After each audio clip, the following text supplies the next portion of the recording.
Afternoon, Mikel. Hello. Arsenal versus Liverpool tomorrow. The reigning champions, they come to your house. What is the mood around the training ground, the coaching staff, the players, yourself? I was very excited. A massive game against obviously the champions of the last Premier League, and we have a point to prove. We're gonna have our crowd, our supporters, very early before 8 o'clock. Everybody there, creating an amazing atmosphere, and looking forward to it. Yeah, a big atmosphere expected at the Emirates, as you said. It sounds like there's planned for a big stadium mural when the players come out of the tunnel. How much are you calling on your supporters to deliver a result for you tomorrow? They've been unbelievable again this season, and it makes such a difference. We become a different team. The level of energy, commitment, confidence, desire that we can show in every action is transmitted by them, and we need them tomorrow in every ball. Yeah, can I ask for a bit of team news? Ricardo Calafiori and Christian Mosquera, they're out against Bournemouth. Are they close to being back? No, they're out again. When can we see them back? What stage are they at? I think pretty soon they have to go to the last stage of the rehab, and if everything goes well, hopefully very soon they will be available for selection. Yeah, and just finally for me, this is the first time we're hearing from you since Ruben Amorim left his job as Manchester United head coach. Now, Sir Jim Ratcliffe actually used Arsenal standing by you as an example, as a reason why Amorim should get 3 years in charge, and obviously he didn't get that time. So what does that say about the support and the trust that the club put in you during the first difficult 12 to 18 months during the time? Yeah, I can only talk about what I have experienced, and it's always sad to see a colleague losing his job, obviously. We know where we are, and yeah, I think you need support from ownership, and support from your staff, from players. At the end of the game, you need to win a lot of football matches if you want to stay in the job, and that's the reality and the nature of our job. Good luck, sir. Thank you. Good afternoon, Mikel. You mentioned there being a point to prove when you play Liverpool. Is that sort of a case of the fact that they beat you narrowly in that game back in August, or more to do with the fact that you are leading the table at the moment, and that's a statement if you were to beat the champions?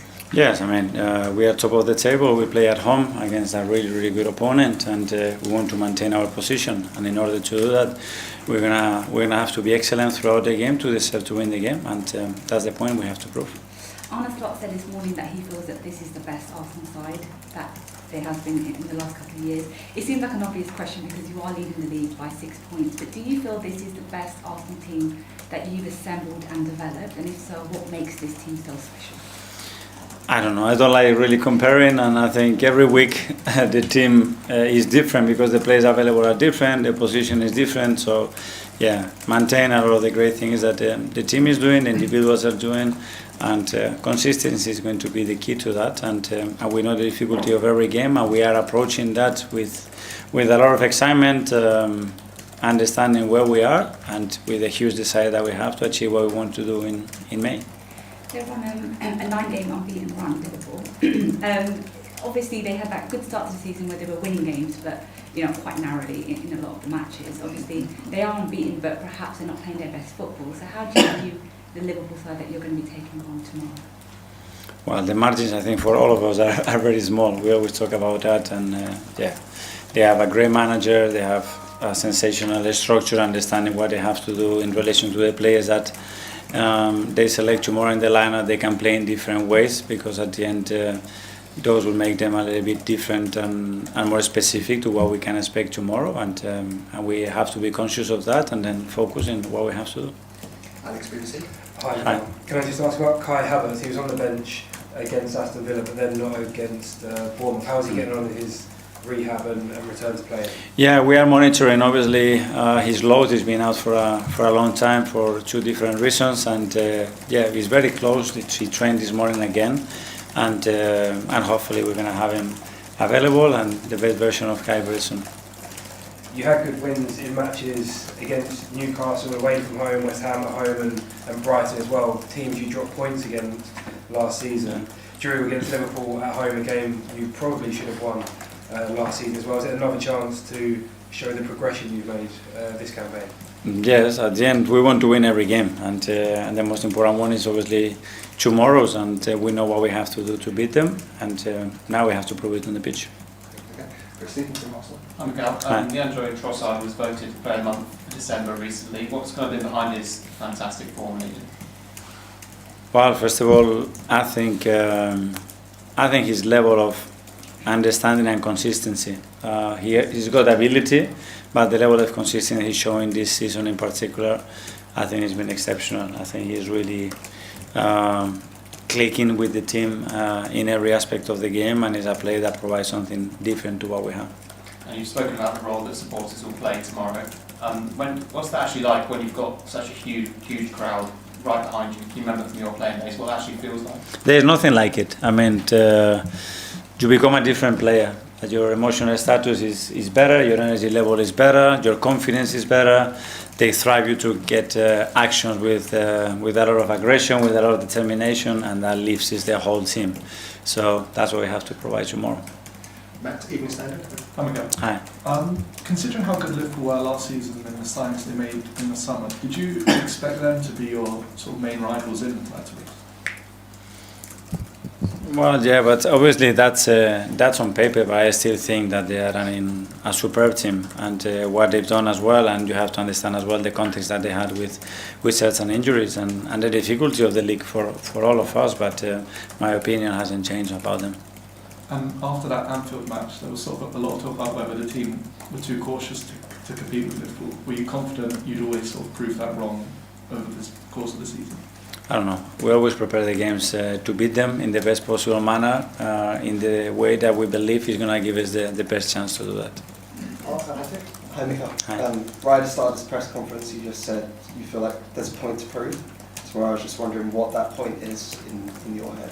We can go again and again. I mean, every week we have a point to prove. We had it a few days ago against Bournemouth after a great win against Villa, and it's going to continue like that till May. And we know that because once we are in the position that we are in, we want to maintain and extend the lead that we have. And in order to do that, our level of determination and desire has to be with that mindset. In terms of maintaining that through, I guess, weeks where you're playing every 3 days, how do you keep, I guess, everyone, not just players but staff, on that kind of goal, if that makes sense? Well, we all want it that much that that's what is driving everybody, and that's the superb quality that we have within the club, staff and players especially, because we know what it's going to take to achieve what we want.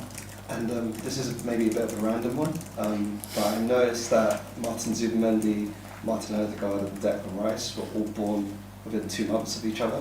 Mm-hmm. And I was wondering, with those three, when they play, they all seem to gel quite well. And I was wondering if their ages have So any... they started to connect Yeah, since their birth, yeah? But how you see Let me investigate about that, and I can come back to you in a few weeks. Yeah, but how do you see them, I guess, as a trio, both on and on?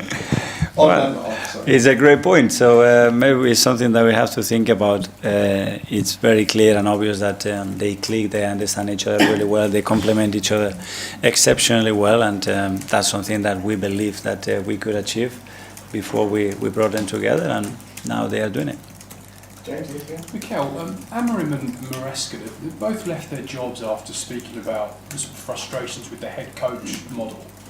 You were hired here, obviously, as head coach, and then you became manager. And I know every club's different, but for you, what difference did that make going from head coach to manager? Well, it was different at the time when they proposed to change their role and what they thought about in the areas that I could help probably more than probably they expected at the beginning. But at the end, it's about the relationships and the people, because and we have formed great teams with very different qualities, and some that have been more on certain things. And when there is somebody that is much better than me on that, I let him do it. So for me, the title doesn't really reflect the daily,